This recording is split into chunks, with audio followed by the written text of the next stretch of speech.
ದೇವನಂಬಿಕೆ ಸ್ತೋತ್ರವಾಗಲಿ.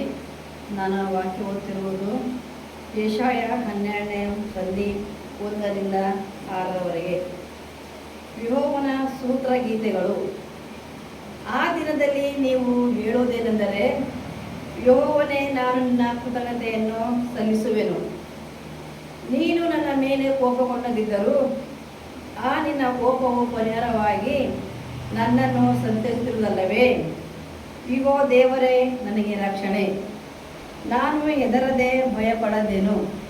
ನನ್ನ ಬಲವು ಕೀರ್ತನೆಯು ಯೆಹೋವನಿಗೆ ಸ್ತೋತ್ರ. ಆತನೇ ನನಗೆ ರಕ್ಷಕನಾದನು ಎಂಬುದೇ. ಮತ್ತು ರಕ್ಷಣೆ ಎಂಬ ಬಾವಿಗಳಿಂದ ನೀರನ್ನು ಉಲ್ಲಾಸದೊಡನೆ ಸೇದುವನು. ಆ ದಿನದಲ್ಲಿ ನೀವು ಹೇಳುವುದೇನೆಂದರೆ, ಯೆಹೋವನಿಗೆ ಉತ್ತರದ ಸ್ತುತಿ ಮಾಡಿರಿ, ಆತನ ನಾಮವು ಮಹತ್ವವನ್ನು ಕೀರ್ತಿಸಿರಿ. ಜನಾಂಗಗಳಲ್ಲಿ ಆತನ ಕೃತ್ಯಗಳನ್ನು ಪ್ರಸಿದ್ಧಿಪಡಿಸಿರಿ. ಆತನ ನಾಮವು ಉನ್ನತವೆಂದು ಜ್ಞಾಪಕಪಡಿಸಿರಿ. ಯೆಹೋವನ ಗಾನವನ್ನು ಸ್ತುತಿಸಿರಿ, ಆತನ ಮಹಿಮೆಯನ್ನು ಕಾರ್ಯವನ್ನು ಮಾಡಿರಿ. ಇದು ಭೂಮಂಡಲದಲ್ಲೆಲ್ಲ ತಿಳಿದಿರಲಿ. ಚೀಯೋನಿನ ನಿವಾಸಿಗಳೇ, ಕೂಗಿರಿ, ಉಲ್ಲಾಸ ಧ್ವನಿ ಮಾಡಿರಿ. ಇಸ್ರಾಯೇಲರ ಸದಮರ ಸ್ವಾಮಿಯು ನಿಮ್ಮ ಮಧ್ಯದಲ್ಲಿ ಮಹತ್ವದ್ದಾಗಿದ್ದಾನಷ್ಟೇ ಎಂಬುದೇ. ಆಮೇನ್.